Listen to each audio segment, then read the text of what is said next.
A mother, father, and grandparents are all charged with child abuse after police responding to their home about mistreated pets found two children being forced to live in their own filth.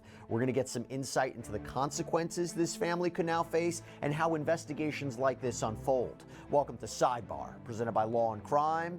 I'm Jesse Weber. All right, so why, out of how many adults, excuse me, I've seen at least three. Out of how many adults, why does nobody see this as wrong?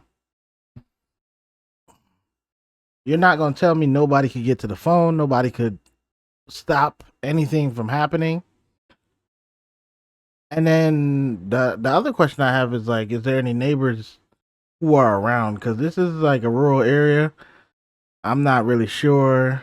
I'm not from Kentucky. I've never been there. But somebody should have seen something. This is just a horrific story of abuse of both, by the way, young children and animals. It happened in a trailer park community in Frankfort, Kentucky. Now, if you're not familiar with Frankfort, despite being the state capital, it's our understanding it's not a large city, population less than 30,000 according to the 2020 census. Much of the area was rural. In fact, when we looked up the address where this happened, a Google Maps car hadn't even gotten close to that neighborhood.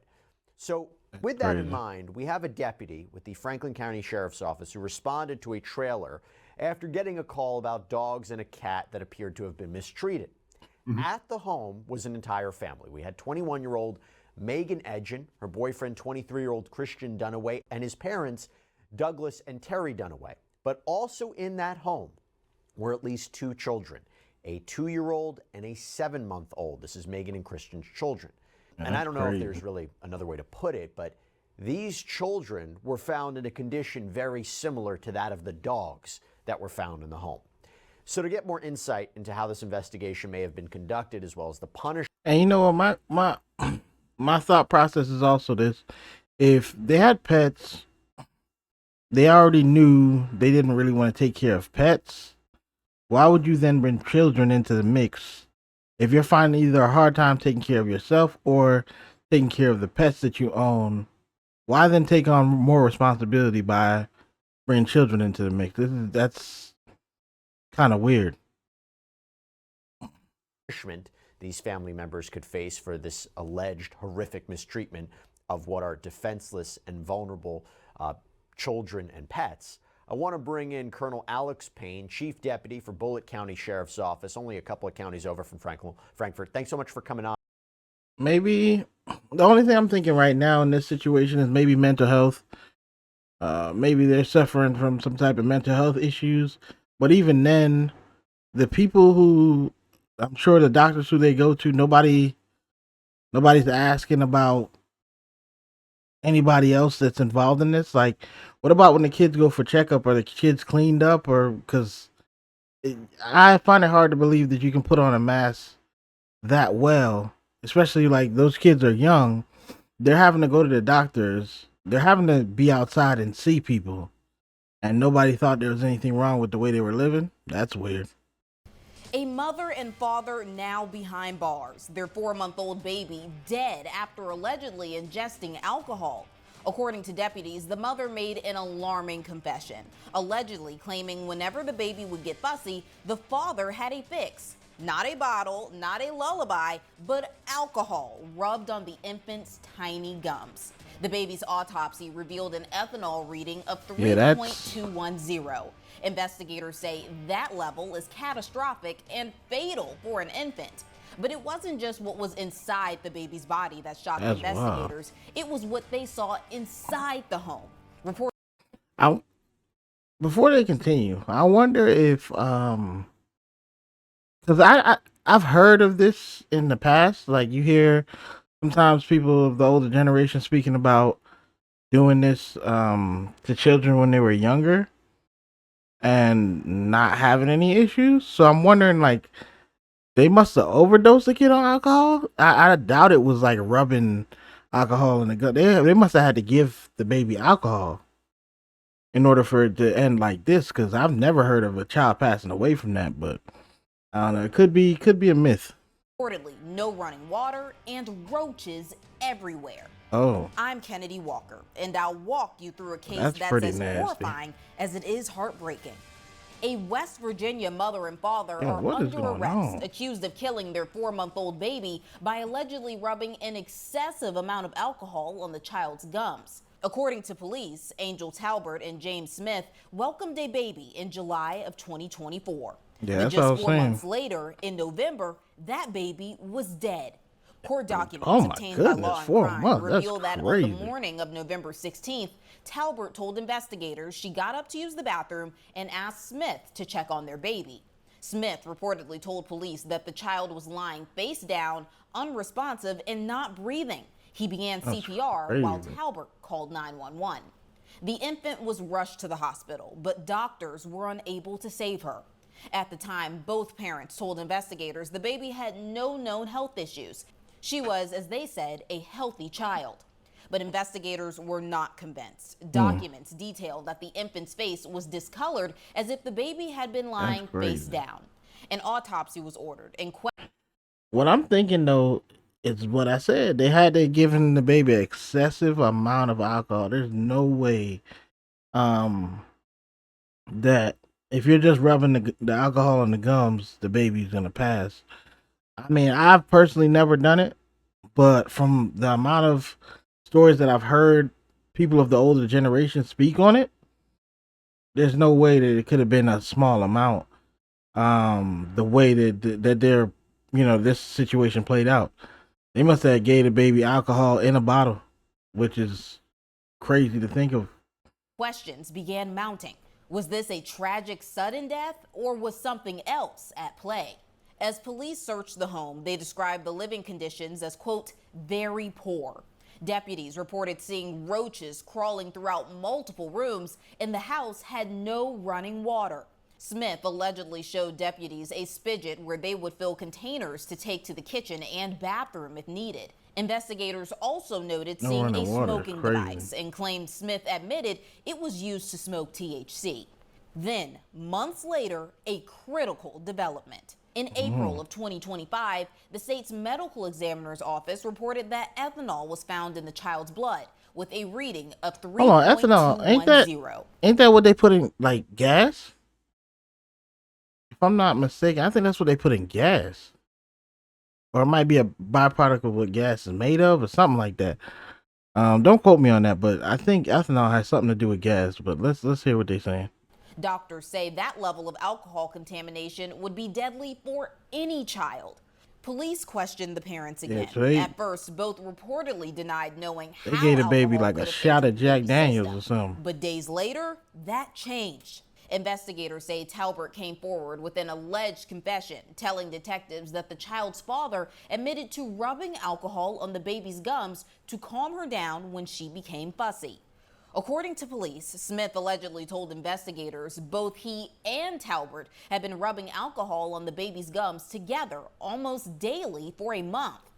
Both parents were arrested. They were charged with first-degree murder, child neglect resulting in death, and conspiracy. And joining me to talk more about this is That's legal expert crazy, Florina bro. Altschuler. Florina, thank you so much for Well, for those parents who didn't know, now you know. That is not a good idea anymore because obviously it's causing deaths. I don't know if it ever was a good idea, but if you're ever thinking about it, don't do it. Him and my daughter are just escape artists. That's kind of why we have this. It's a cage. A husband and you wife have will a learn their cage? fates next month after locking their son up in essentially a prison cell in his own home. Now, you might be thinking that they're going to be spending the next several years, maybe the remainder of their life behind bars. You would be wrong. We have Why would we video be that wrong? shows Nevada police discovering the severity of this boy's situation caught on body cam, but wait till you hear the deal that was taken. Welcome to Sidebar, presented by Law and Crime.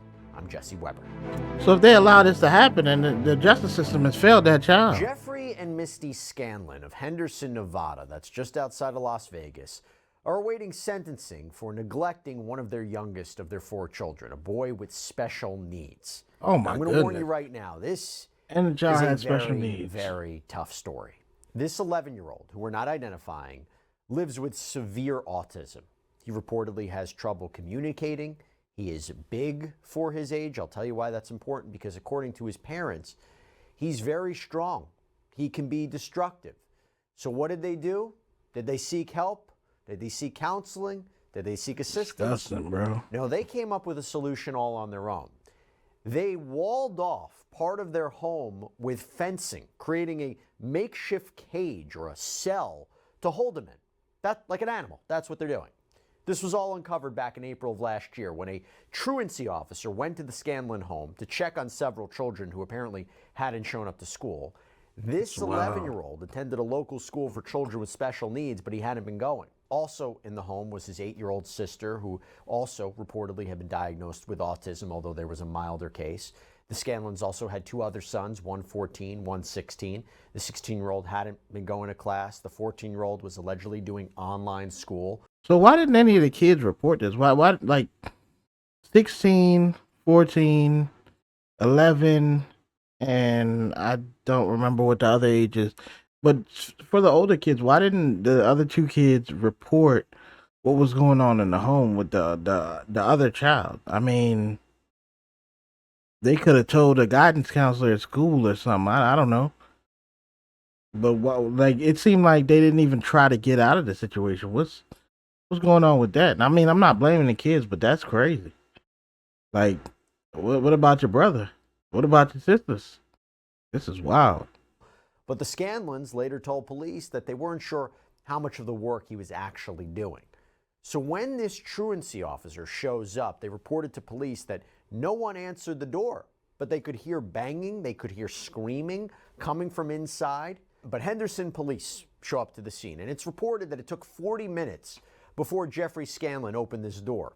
Now, according to a report filed by one of the patrol officers who got there first, quote, "In the living room, I observed a large enclosure with metal bars and a locked door, similar in appearance to a jail cell. Inside of the enclosure was the child, who was seated on a couch in a diaper playing on a phone. Inside of the enclosure, I could see feces on the floor and on the wall." That's crazy. Jeffrey? Sorry to wake you up, bud. Think about this.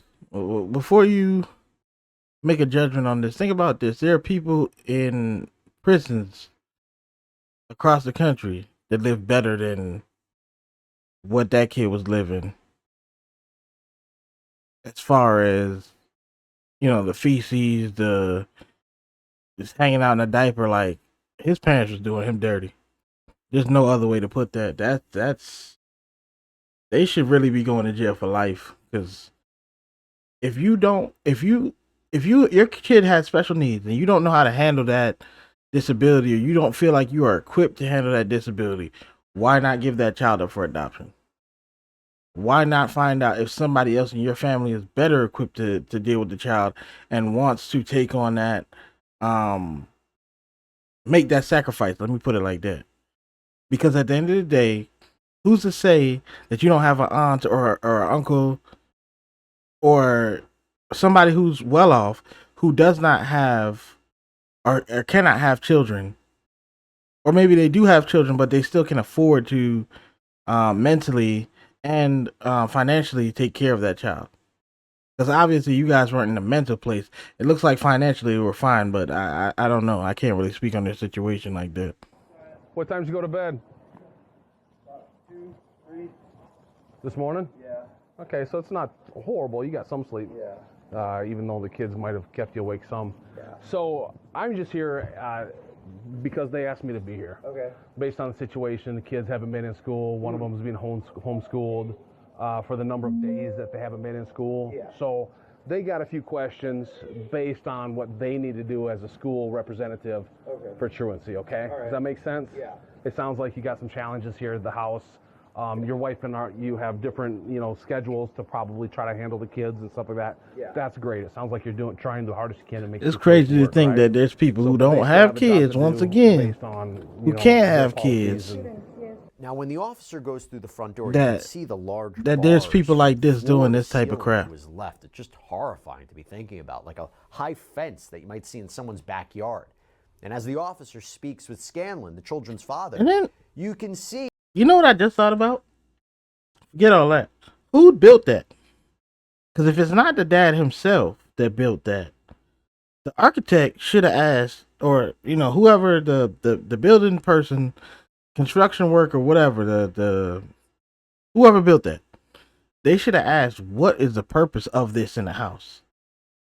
And I know maybe that's not their pay, that's not what they're there for. They don't get paid for that, but I don't know. That's a weird thing to build for somebody and not have questions. Like I would have had questions, me personally, but that he looks panicked, and he insists that everybody in the family has recently had the flu. So that's why the kids hadn't been going to school. So, hey, buddy. We had to do this because it keeps him from kicking holes everywhere in the house. Does he have like, he doesn't hit his head on the walls or anything like that? No. Okay.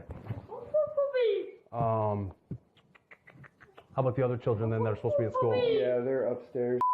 Be able to get them down here? Yeah, he's Very strong. He just turned 11, but he's super strong. Yeah, I mean, he's ripped off cabinets, kicked holes. His room upstairs, he kicked a hole all the way through into my bedroom. Okay. It's just